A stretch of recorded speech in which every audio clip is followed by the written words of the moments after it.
नमस्कार मित्रों, कैसे हैं आप। रिट 2021 के लिए गोल्डन सीरीज का भाग 5 हम लेके आए हैं, जिसके अंतर्गत हिंदी भाषा चाहे वो लेवल 1 हो या लेवल 2 दोनों के लिए हम गोल्डन सीरीज की प्रश्नोत्तरी लाए हैं, जो आपकी परीक्षा की दृष्टि से बड़ी महत्वपूर्ण होगी साथियों।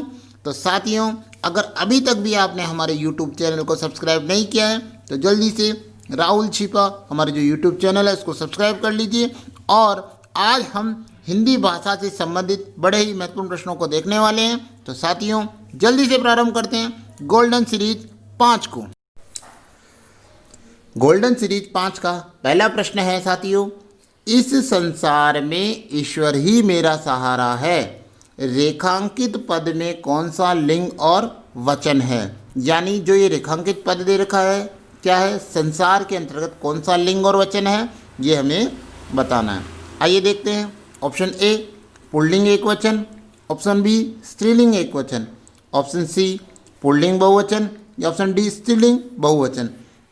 यानी संसार शब्द कौन से लिंग का है और कौन से वचन का हमें बताना है। सोचिए साथियों जल्दी से। तो देखिएगा साथियों, इस प्रश्न का सही आंसर होगा ऑप्शन ए पुल्लिंग एक वचन। ये संसार शब्द है साथियों, यह पुल्लिंग है और ये जो साथियों सदा एक वचन में काम में आता है, ये हमें ध्यान रखना है। चलिए साथियों, अगले प्रश्न की ओर से बढ़ते हैं। प्रश्न संख्या 2। प्रश्न संख्या क्या कह रहा है साथियों 2, ड और ढ किस प्रकार के व्यंजन हैं। ये जो ड और ढ जो है किस प्रकार के व्यंजन के अंतर्गत आता है। आइए ऑप्शन देख लेते हैं। ऑप्शन ए अंतस्थ व्यंजन, ऑप्शन बी ऊष्म व्यंजन, ऑप्शन सी घोष या ऑप्शन डी उक्षिप्त व्यंजन। किस प्रकार के अंतर्गत ये आता है साथियों, ये हमें बताना है। बहुत ही अच्छा प्रश्न है व्याकरण की दृष्टि से। देखिएगा साथियों, जल्दी से बताइएगा क्या हो सकता है इस प्रश्न का आंसर।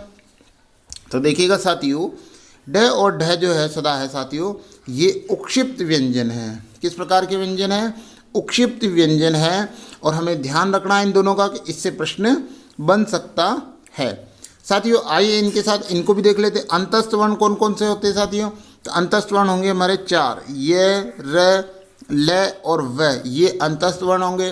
जबकि उष्म वर्ण कौन कौन से होंगे, तो उष्म वर्ण होंगे श, श, स और ह, ये उष्म वर्ण होंगे।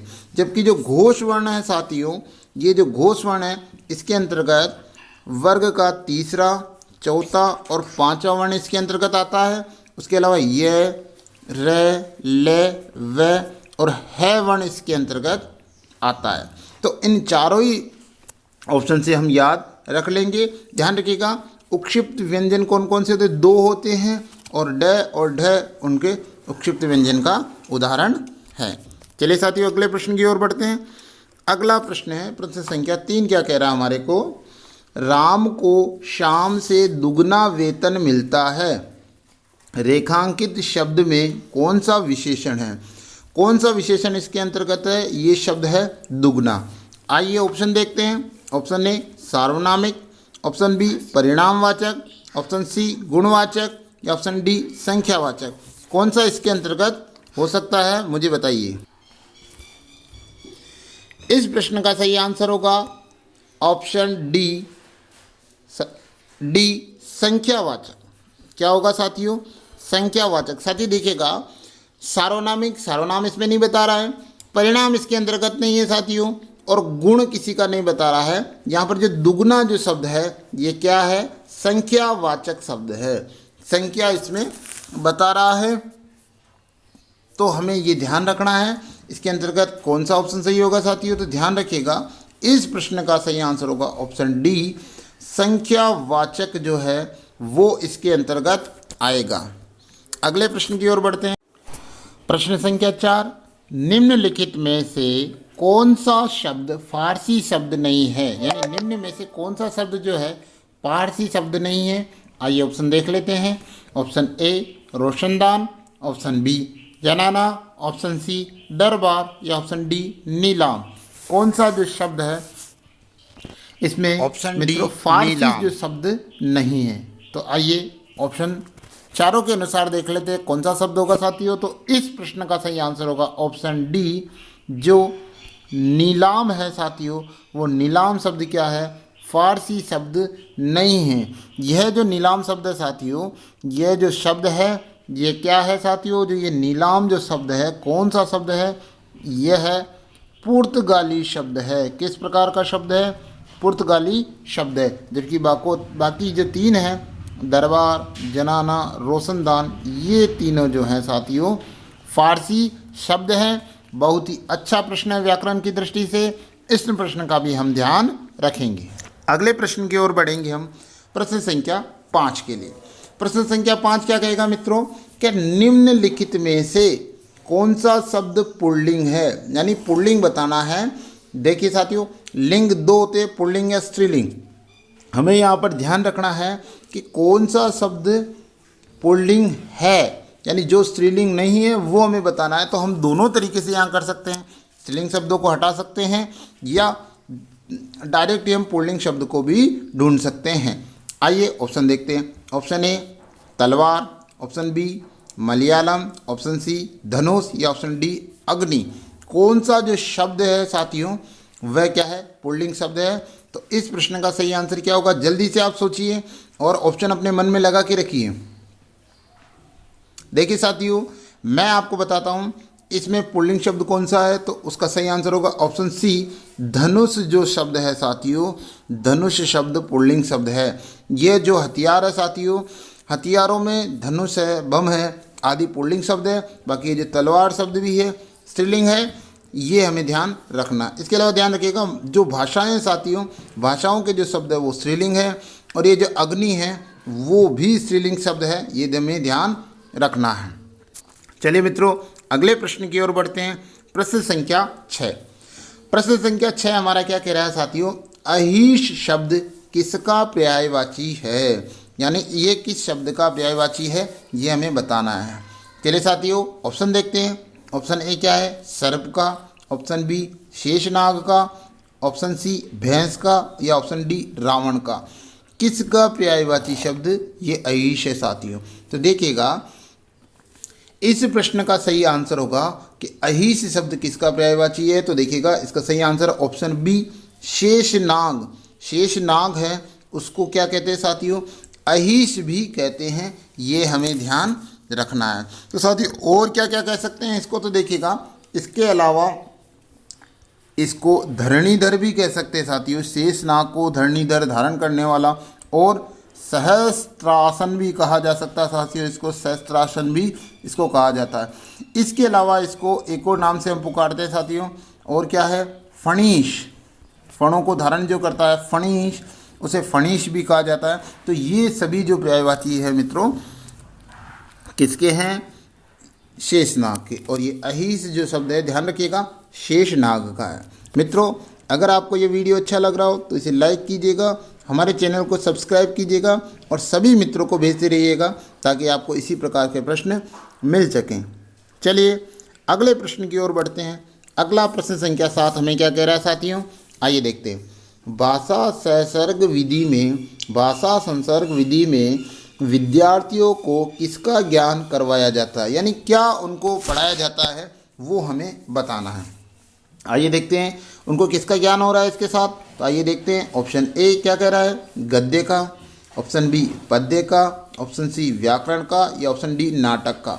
भाषा संसर्ग विधि में विद्यार्थियों को किसका ज्ञान होता है साथियों, जल्दी से सोच लीजिए। तो देखिएगा मित्रों भाषा संसर्ग विधि में क्या किया जाता है, बालकों को जो ज्ञान करवाया जाता है वह सही आंसर है ऑप्शन सी व्याकरण का। व्याकरण का जो ज्ञान है भाषा संसर्ग विधि में दिया जाता है। बालकों को पाठ के साथ ही व्याकरण का ज्ञान अलग से न देकर उसी के साथ में ही उस समय जो आता है उसको दे दिया जाता है। तो इस प्रकार का जो ज्ञान किस विधि में दिया जाता है, भाषा संसर्ग विधि में दिया जाता है। चलिए मित्र अगले प्रश्न की ओर बढ़ेंगे। अगला प्रश्न हमारा प्रश्न संख्या 8 गोल्डन सीरीज 5 का क्या कह रहा है, भाषा की शिक्षा देते समय हमें निम्न में से कौन सा सूत्र काम में लेना चाहिए। हमारे पास जो शिक्षण सूत्र दिए हैं उनके आधार पर भाषा की शिक्षा देते समय हमें किस प्रकार चलना चाहिए। आइए ऑप्शन देख लेते हैं। ऑप्शन ए कठिन से सरल की ओर, ऑप्शन बी सरल से कठिन की ओर, ऑप्शन सी ज्ञात से अज्ञात की ओर, या डी अज्ञात से ज्ञात की ओर। किस प्रकार से हमें बच्चों को भाषा की शिक्षा देनी चाहिए। तो इस प्रश्न का प्रश्न संख्या 8 का सही आंसर होगा मित्रों ऑप्शन बी सरल से कठिन की ओर। यानी बच्चे जो चीज़ जानते हैं उसी से, यानी जो चीज़ उनको पता है या जो चीज़ सरल है उसको पहले पढ़ाएंगे और जो चीज़ कठिन है उसको बाद में धीरे धीरे आगे बढ़ते हुए पढ़ाते जाएंगे। तो इस शिक्षण सूत्र का प्रयोग भाषा की शिक्षा देते समय किया जाता है। चलिए मित्रों अगले प्रश्न की ओर बढ़ते हैं। बहुत अच्छा प्रश्न है, हमारे सामग्रियों से संबंधित है। तो प्रश्न संख्या 9 क्या कह रहा है, बुलेटिन बोर्ड किस प्रकार की सहायक सामग्री है। बुलेटिन बोर्ड किस प्रकार की सहायक सामग्री है। आइए ऑप्शन देख लेते हैं। ऑप्शन ए दृश्य सामग्री, ऑप्शन बी श्रव्य सामग्री, ऑप्शन सी दृश्य श्रव्य सामग्री, या ऑप्शन डी इनमें से कोई नहीं। देखिए सामग्रियों के प्रकार के हिसाब से 3 प्रकार इसमें आ गए साथियों, और तीनों प्रकार में से कौन सी सामग्री हो सकती है साथियों। तो देखिएगा इस प्रश्न का हमारे प्रश्न संख्या 9 का सही आंसर होगा दृश्य सामग्री। यानी बुलेटिन बोर्ड कैसी सामग्री है, दृश्य सामग्री है, क्योंकि बुलेटिन बोर्ड पर जो भी दिखाया जाता है उसे हम देख सकते हैं, सुन नहीं सकते हैं। तो साथियों ध्यान रखिएगा दृश्य श्रव्य सामग्री इस प्रकार से होती है। साथियों ध्यान दीजिएगा दृश्य सामग्री जिसको हम क्या कर सकते हैं, सिर्फ देख सकते हैं, जैसे ब्लैक बोर्ड पर हम देख सकते हैं। श्रव्य सामग्री उसे सुन सकते हैं, जैसे क्या हो गया रेडियो, रेडियो को हम सुन सकते हैं। ये ध्यान रखिए दृश्य श्रव्य सामग्री जिसे हम देख भी सकते हैं और सुन भी सकते हैं, इसका सबसे अच्छा उदाहरण होता है टीवी। यानी जैसे अपन ये भी कह सकते हैं दूरदर्शन, दूरदर्शन दृश्य श्रव्य सामग्री के अंतर्गत आ जाती है। तो ये भी हमें ध्यान रखने हैं। अगला प्रश्न बनते हैं प्रश्न संख्या 10। प्रश्न संख्या 10 हमारा क्या कह रहा है साथियों कि सीसीई प्रणाली के अंतर्गत किसी विद्यार्थी को 75% अंक मिलने पर उसे कौन सी ग्रेड मिलेगी। प्रश्न अच्छा है, ग्रेडिंग से संबंधित है, सतत मूल्यांकन के संबंधित है।